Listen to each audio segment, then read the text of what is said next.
In the spring of 1969, inside a small dojo in Los Angeles, an Olympic-level wrestler made a statement that seemed logical, even undeniable. He said strength would always overcome speed. Bruce Lee didn't argue, he didn't raise his voice. He simply asked the man to try. 11 seconds later, the room went silent, not because of what happened, but because of how little effort it took.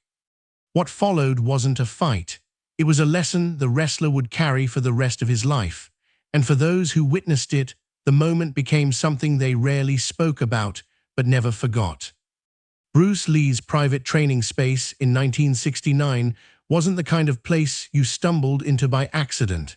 It sat on Sepulveda Boulevard, unmarked, tucked between a laundromat and a print shop. There were no signs, no advertisements. If you didn't know where it was, you weren't supposed to find it.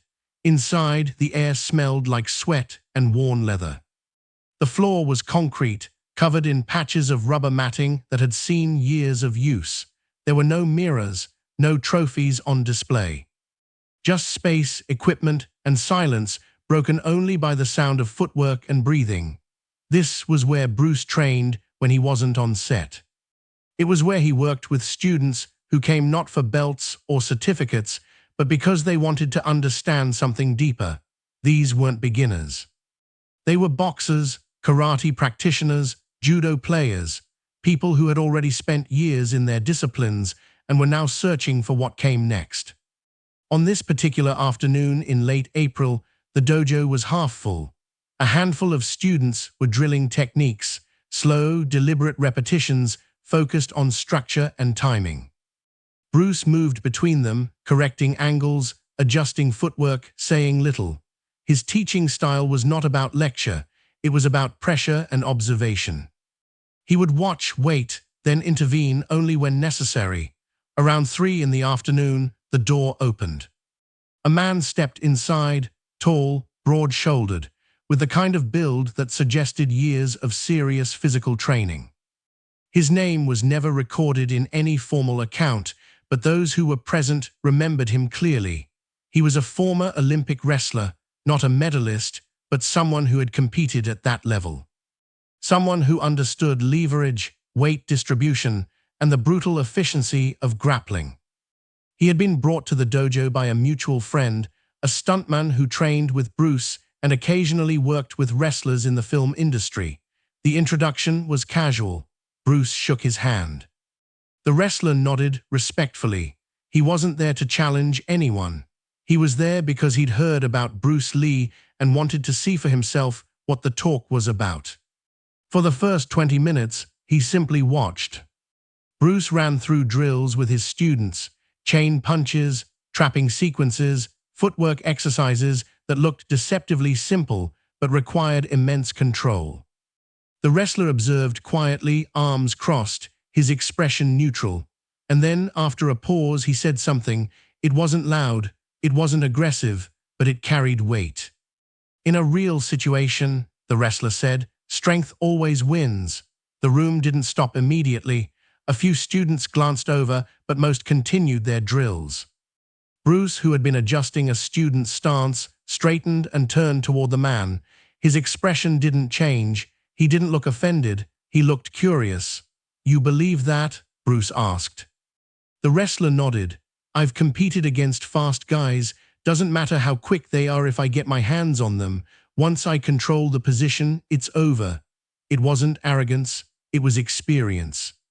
In the world of wrestling, this logic held true. Weight classes existed for a reason.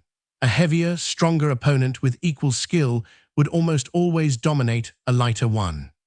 Speed was useful, but in close quarters, where grips and leverage dictated outcomes, mass was king. Bruce didn't argue. He didn't launch into a philosophical explanation. He simply asked a question. Would you like to find out? The wrestler hesitated, not out of fear, but because he hadn't come to fight. He looked at Bruce, 5'7", maybe 135 pounds, and then down at his own frame. The difference was obvious. I'm not here to hurt anyone, the wrestler said. You won't, Bruce replied. There was no challenge in his tone, no edge, just certainty. One of the students who had been drilling nearby stopped and moved to the side of the room. Another followed. Within seconds, the training had paused. Everyone was watching now, though no one said a word. The wrestler looked at the mutual friend who had brought him. The stuntman gave a slight shrug, as if to say, "You asked." Finally, the wrestler nodded. "All right." Bruce stepped into the center of the open space. The wrestler followed, rolling his shoulders, loosening his neck. He wasn't warming up for a fight, he was preparing the way a competitor does before a match. Methodical, focused. Bruce stood relaxed, hands at his sides. He wasn't in a stance. There was no visible tension in his body. "I'm not going to strike you," Bruce said. "I just want to see if your strength can stop me from controlling you." The wrestler raised an eyebrow. "You want to grapple?" "I want to move," Bruce said. "You use your strength however you need to. Try to stop me." It was a strange setup. In wrestling, both competitors engaged simultaneously, seeking grips, fighting for position. But Bruce wasn't offering a mutual exchange. He was offering a test, one-sided but honest. The wrestler considered this for a moment, then nodded. "All right, you move, I'll stop you." Bruce took a step back, creating distance. The wrestler shifted his weight forward slightly, instinctively preparing to close the gap if Bruce tried anything.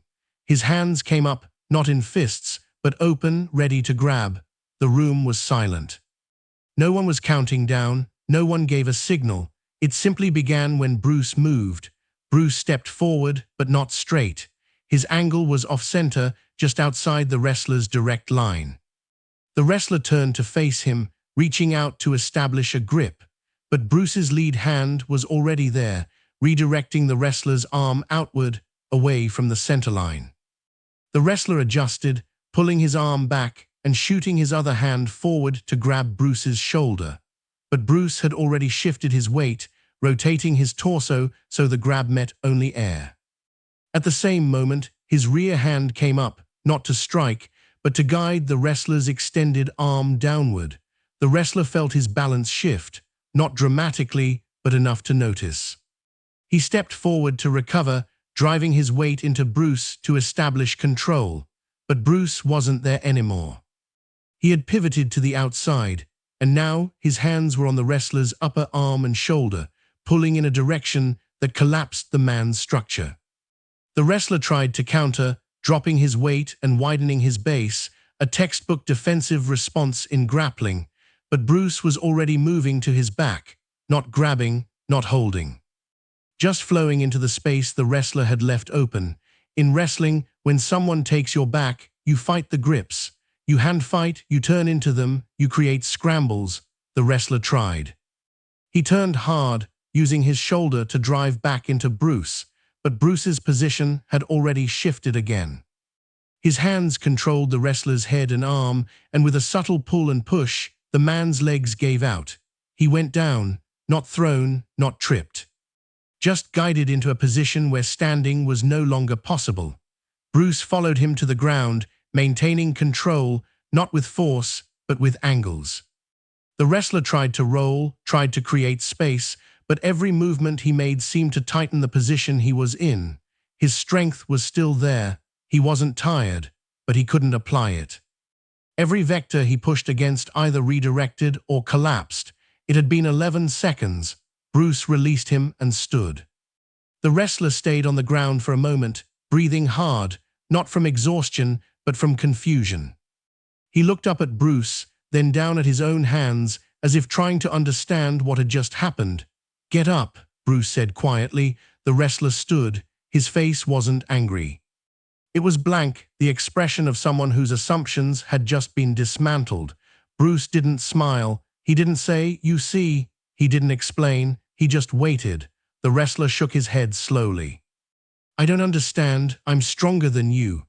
"You are," Bruce said. "So why couldn't I stop you?" Bruce glanced at the floor, then back at the man.